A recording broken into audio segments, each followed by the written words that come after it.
سلیب۔ اپنے گرد و پیش ہمیں سلیب کئی مقامات پر نظر آتی ہے، یعنی گرجا گھروں پر، مسیحی قبرستانوں میں، مسیحی درسگاہوں، مسیحی ہسپتالوں اور مسیحی گھروں پر، مسیحی ممالک میں دیہاتوں کے مداخل پر، چوراہوں اور پہاڑوں کی چوٹیوں پر صلیبیں نصب نظر آئیں گی۔ صلیب اور صلیب کا نشان مسیحیوں کے لیے خاص معنی رکھتا ہے، کیونکہ وہ ایمان رکھتے ہیں کہ خداوند یسوع المسیح کے پاشکئی بھید کے وسیلہ سے، یعنی اس کی پیدائش، زندگی، دکھ، موت اور جی اٹھنے کے ذریعے سے انہیں نجات ملی۔ مسیح خداوند کی صلیب جس پر اس نے جان دی، روز اول ہی سے انہیں یاد دلاتی ہے کہ نجات کے لیے ان کے خداوند نے کیا قیمت ادا کی۔ مسیح خداوند کی صلیب گناہ اور موت پر فتح مندی کی بھی علامت ہے۔ کیتھولک کاہن ہر کام کا آغاز صلیب کے نشان سے کرتا ہے، یعنی ساکرامنٹوں کی ادائیگی سے پہلے، لوگوں کو برکت دیتے وقت، پاک ماس کے آغاز اور اختتام پر، اشیاء کو برکت دیتے وقت۔ مسیحی والدین اپنے بچوں کو صلیب کا نشان بنانا سکھاتے ہیں اور تلقین کرتے ہیں کہ صبح اٹھ کر، رات کو سونے سے پہلے، کھانے سے پیشتر اور بعد میں، مشکل اوقات میں صلیب کا نشان بنانا ضروری اور لازمی ہے۔ مسیحیوں کے لیے صلیب ان کی پہچان کی علامت ہے اور ان کے لیے صلیب پر ایک نظر کرنا ہی ایک دعا ہے۔ مسیحیوں میں صلیب کی سرفرازی کا آغاز چوتھی صدی میں ہوا، کیونکہ روایت بیان کی جاتی ہے کہ جب خداوند یسوع المسیح کا جسم صلیب سے اتار لیا گیا تو وہ صلیب جس پر مصلوب کیا گیا تھا اسے ایک گہری کھائی میں پھینک کر مٹی اور پتھروں سے بھر دیا گیا۔ تقریباً یسوع المسیح کی وفات کے 300 سال بعد شہنشاہ قسطنطین، جو اس وقت مسیحی نہیں تھا، اس نے اپنے ایک مخالف سے جنگ جیتنے کی خاطر مسیحیوں کے خدا سے دعا کی۔ اس کی دعا کے جواب میں بادشاہ کو خواب میں آسمان پر صلیب دکھائی دی، جس پر یہ تحریر تھا کہ تم اس نشان سے فتح پاؤ گے۔ اگلے دن بادشاہ نے اپنے جھنڈے اور سپاہیوں کی ڈھالوں پر صلیب کے نشان بنوائے اور اسے تاریخی فتح نصیب ہوئی۔ بادشاہ نے مسیح کو قبول کر لیا اور مسیحیوں کو سرعام عبادت کرنے اور عبادت گاہیں تعمیر کرنے کی اجازت دے دی۔ اس طرح صلیب مسیحیوں کی علامت بن گئی اور بادشاہ نے صلیبی موت کی سزا بھی اپنے ملک کے قانون سے خارج کر دی۔ شہنشاہ قسطنطین کی والدہ محترمہ ہیلن، جسے پاک کلیسیا نے مقدسہ کا درجہ دیا ہے، انہیں بھی خداوند کی طرف سے خواب میں آگاہی ہوئی کہ وہ یسوع المسیح کی اس صلیب کو جس پر وہ مصلوب کیے گئے تھے زمین سے باہر نکالے۔ مقدسہ ہیلن فلسطین میں زیارت کے لیے گئی تو انہوں نے کلوری کی پہاڑی اور یسوع کے جی اٹھنے کے مقامات کی کھدائی کروائی، جہاں سے 14 ستمبر 326 خیسین کو یسوع المسیح کی صلیب اور اس پر لگایا جانے والا کتابہ ملا۔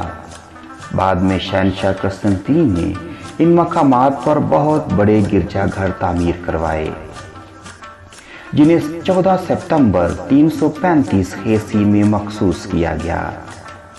یسوع المسیح کی وہی صلیب یروشلم میں موجود ہے اور اس صلیب کو حقیقی یا اصل صلیب کے نام سے جانا جاتا ہے۔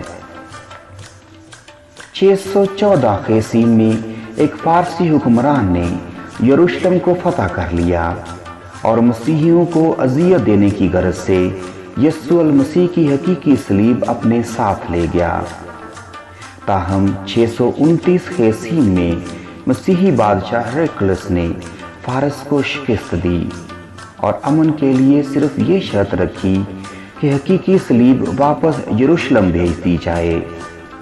پاک صلیب جب یروشلم کے پھاٹک میں داخل ہوئی تو بادشاہ نے عقیدت مندی سے اپنے شاہی لباس کو اتارا اور ٹاٹ اوڑھ کر ننگے پاؤں چلتے ہوئے صلیب اٹھا کر کلوری کے مقام تک گیا اور وہاں جا کر پاک صلیب کو نصب کر دیا۔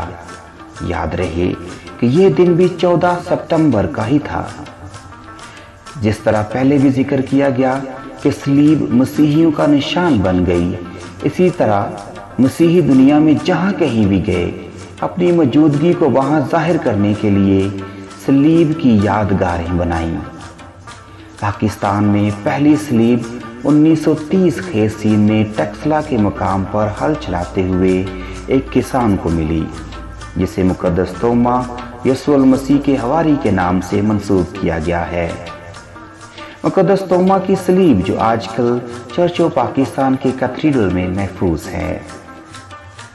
مسیحیوں کے لیے ایک اور خوشی کی خبر گلگت بلتستان پاکستان میں ایک قدیم صلیب سکردو میں گواترو کے مقام پر دریافت ہوئی ہے۔ بلتستان یونیورسٹی کی ریسرچ ٹیم نے پاک صلیب کا نشان دریافت کیا۔ وائس چانسلر پروفیسر ڈاکٹر نعیم خان کی سربراہی میں 3 رکنی ٹیم جس میں ڈاکٹر ذاکر اور ڈاکٹر اشتیاق حسین شامل ہیں نے متعلقہ مقام کا دورہ کیا، جو وادی سندھ کے اس پار موضوع کوادرو سے 2 کلومیٹر کے فاصلے پر پہاڑی کی اونچائی پر ہے۔ صلیب سنگ مرمر کے پتھر کو تراش کر بنائی گئی ہے، جس کا وزن 3 سے 4 ٹن ہے۔ لمبائی اور چوڑائی میں اس کا سائز 6 سے 7 فٹ ہے۔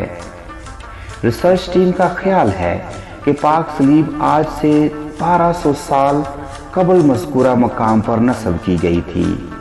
ٹیم نے وضاحت کرتے ہوئے کہا کہ یہ صلیب کا نشان بدھزم کے زوال اور اسلام کے آغاز کے درمیانی عرصہ کی نشاندہی کرتا ہے۔ مقامی لوگوں کے مطابق یہ صلیب کوئی نئی چیز نہیں ہے اور کئی دہائیوں سے یہاں رہنے والے بتاتے ہیں کہ صرف یہ پتھر ہی نہیں بلکہ اس علاقے میں کئی ایسے نقش و نگار والے پتھر موجود ہیں جن پر صلیب کے نشانات پائے گئے ہیں۔ اس کی سب سے بڑی مثال بلتستان کے علاقے دمسم سے نستورین کراس کی دریافت تھی۔ اس کے علاوہ ٹیکسلا کے وہ علاقے مثلاً سرکپ جہاں بت مت کے دور کے نقش و نگار موجود ہیں، وہاں بھی ایسے نشانات ملتے ہیں۔ کوادرو کی صلیب کی دریافت سے یہ ثابت ہوتا ہے کہ اس خطے میں مسیحیت کی تاریخ ہے، کیونکہ یہاں سے کسی زمانے میں شہر ریشم یا سلک روٹ گزرتا تھا اور اس خطے کے افغانستان، چین اور وسطی ایشیا کے ذریعے یورپ تک رابطے تھے۔ اس کے علاوہ رومی سلطنت کے ساتھ بھی اس خطے کے لوگوں کے تجارتی تعلقات تھے۔ یہ جو صلیب کوادرو کے مقام سے دریافت ہوئی ہے، برصغیر میں زیادہ تر اسی شکل کی صلیبیں استعمال کی جاتی ہیں۔ آئیے انہی کی زبانی سنتے ہیں جنہوں نے خود جا کر اس صلیب کو دریافت کیا اور اس صلیب کو دیکھا اور اس کا تجربہ کیا۔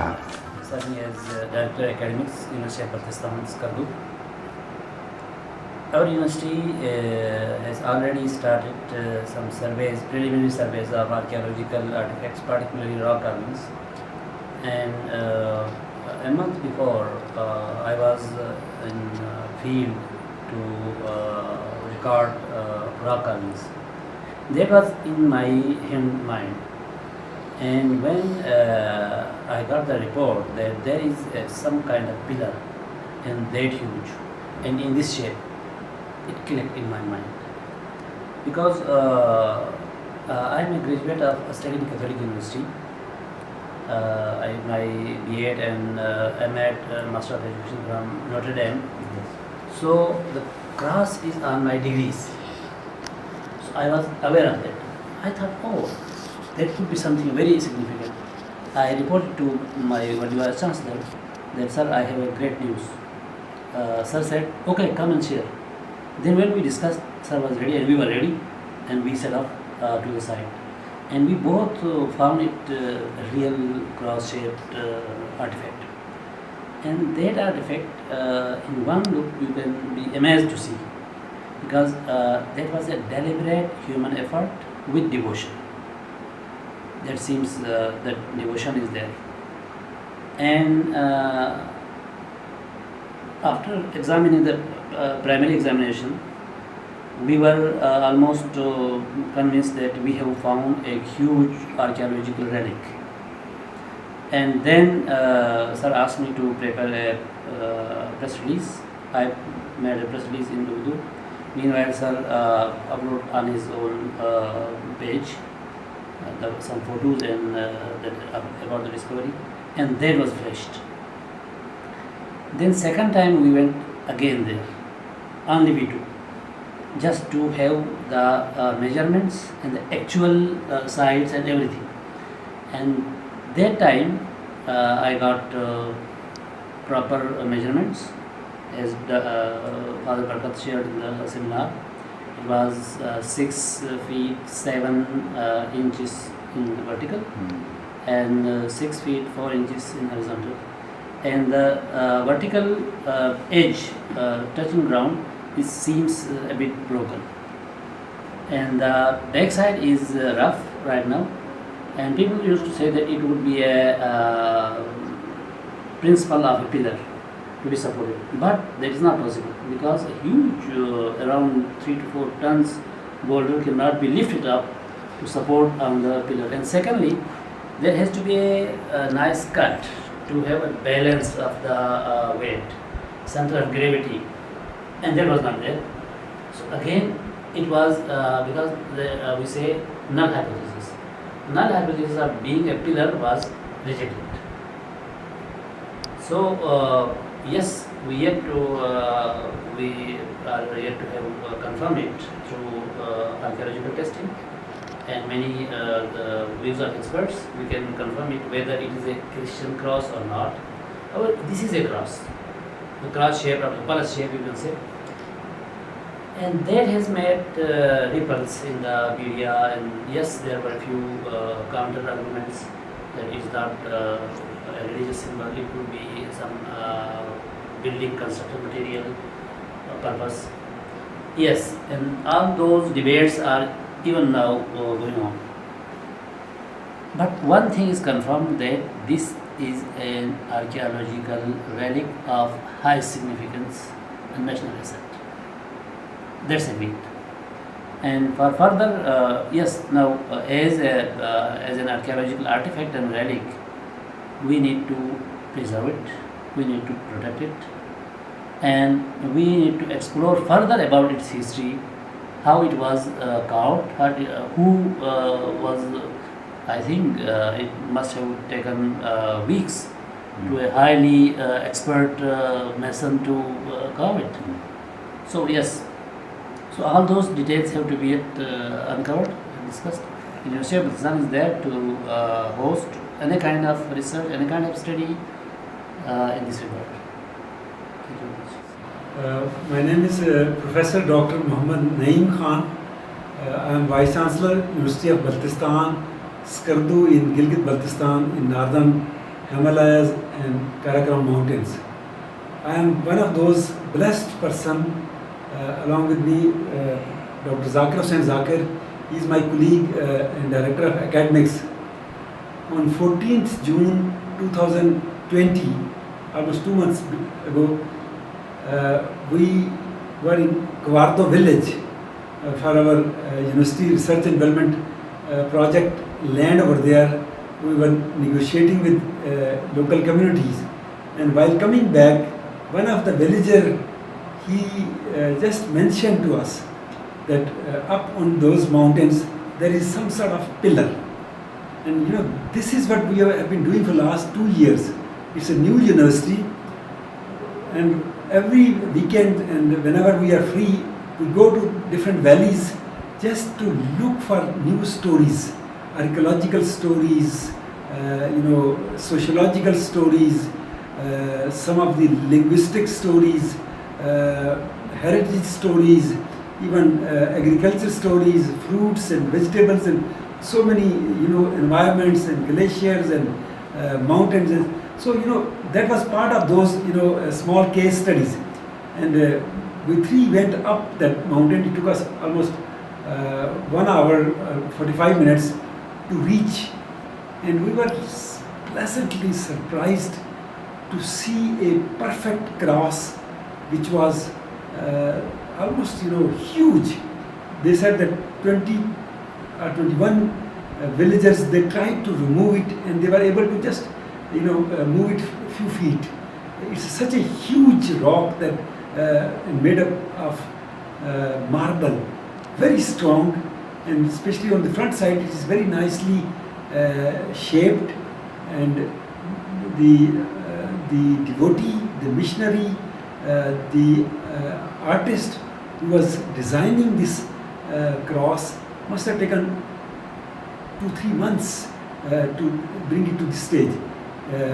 And we know that on the top of those mountains there are some of the marble rocks over there.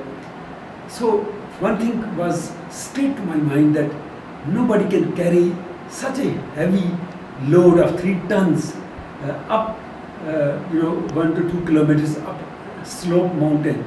So I just said with huge emotions and gratitude to the Lord that this has come from heavens, and that made this story a headline in Pakistani newspapers, in global newspapers, on the social media, and I feel that